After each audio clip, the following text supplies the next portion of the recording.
Hey, today I'm going to be reviewing the film Finding Dory.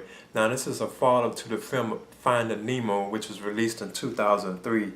Now, I have never seen Finding Nemo, and I know it had like another film too, I think, known as A Shark's Tale, but I have never seen like those two films. So I'm kind of new to this franchise. And I'm not too big on these kind of like anime like films, like from like Pixar and Disney, but occasionally I kind of go and check them out. But this film kind of like drew me, 'cause I kept seeing like advertised, a lot. So I like, I may go ahead and give this one a shot. Now the director of the first film, Andrew Stanton, he also returns to direct this film too as well. And again, it kind of continues, I think, like the events that kind of happened in Finding Nemo, but I never did get to see those. So I don't know kind of what happened in that film. But yeah, now this focuses on the fish Dory who has like a short term memory loss. She like loses her memory at times, and she can be like talking about stuff and like remembering things. But for some reason she'll just like suddenly like lose her memory, and she'll forget what happens, what happened, or what the situation was at that particular point. Now that's one of the plot things I'm gonna touch on in the film too as I go through my review. That kind of was like having trouble understanding, to a certain extent. But now, the film is dealing with her trying to be reunited with her family, because it opens with her being like a small, like, I guess you could say, kid fish. And then like somehow she gets like separated from her mom and dad, which are also fishes too as well. And she's like, yeah, she is sucked into like this current thing. And it sucks out into like I think out into like the ocean or something like that, so she loses her parents. So I thought that was kind of interesting and kind of intriguing, because you can tell she's basically like a lost fish. But then I think like years later she grows up to like an adult fish, I believe. She ends up with like Nemo and his father, and I guess they were like from the original films, like Nemo and his father, kind of easy to recognize them. So she's like living with them. And they also know that Dory has a short-term memory loss, but suddenly one day they are like cruising and exploring the ocean and stuff like that with like the other like sea animals and stuff like that. And then suddenly like Dory like she gets like this like memory in her mind that like whoa, she forgot that she had lost her parents. She don't know what happened to them, so she now has to go on this journey to try to find them. And she was like explaining this to like Nemo and his father. She's like, I need to help find my parents. So she seeks the help of Nemo and Marlin, which is Nemo's father, and they're both clownfish, like they have that orange like white stripe look.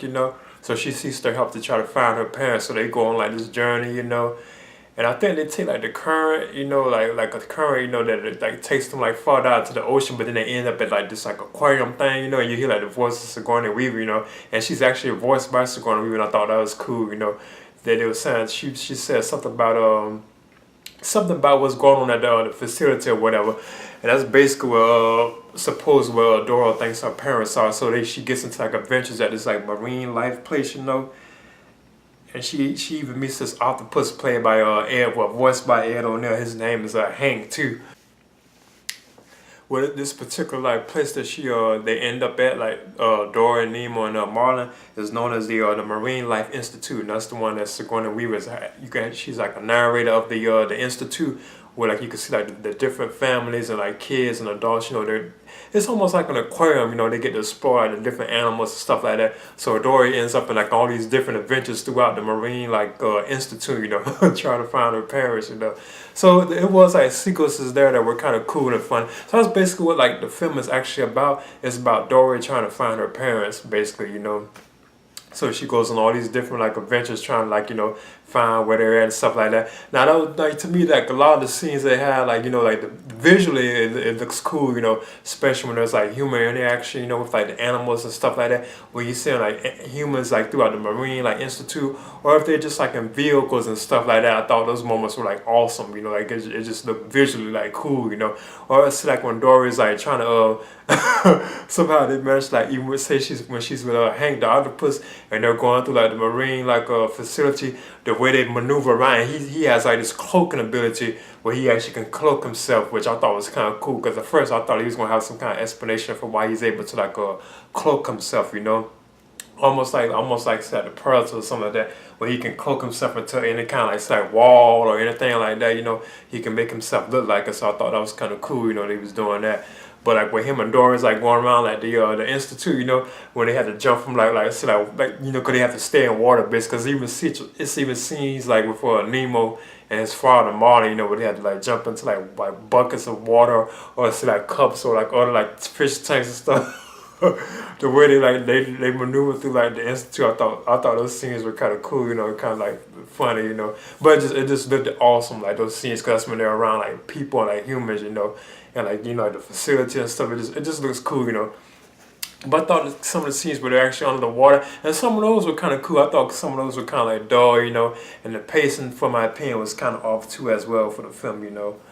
But in the end, you know, I thought like and I was kind of like disappointed, and you know, cause I never got the chance to see like Finding Nemo or like a Shark's Tale, you know, I never got to see those, so I know I was kind of like missing some. And actually, Finding Dory is actually 6 months after the events of Finding Nemo, you know. So it wasn't really like years after, you know. But you have like various like voice. You have Ellen DeGeneres as the voice of like Dory. You have Albert Brooks. You have Ed O'Neill, you know, Caitlin Olsen, Ty Burrell, Diane Keaton, Eugene Levy, you know. You have like various actors and actors just providing their voices for like different like sea animals and stuff like that. Or characters like from Idris Elba, he's also in the film too, like he's providing voice, you know. And like I said, Sigourney Weaver as herself, you know, like narrating the Marine Life Institute. But in the end, I think I'm gonna be aiming at giving Finding Dory. I'm aiming at a B minus. I think it's a fun film for like families. You know, it's kind of odd. You know, and kind of creepy at times, in my opinion, because like the look of the fishes and stuff like, you know, I thought was kind of creepy and stuff. But it was still cool, you know. And plus, I thought the pacing was kind of off for it. You know, it was like at times it could be kind of like funny and like kind of moving fast paced, but then it starts slowing down. And you could tell it's becoming like filler. You know, just like throwing stuff in to like to make the movie like last. In my opinion, you know, they could have went on and did what they had to do, but they constantly putting in this stuff. You know.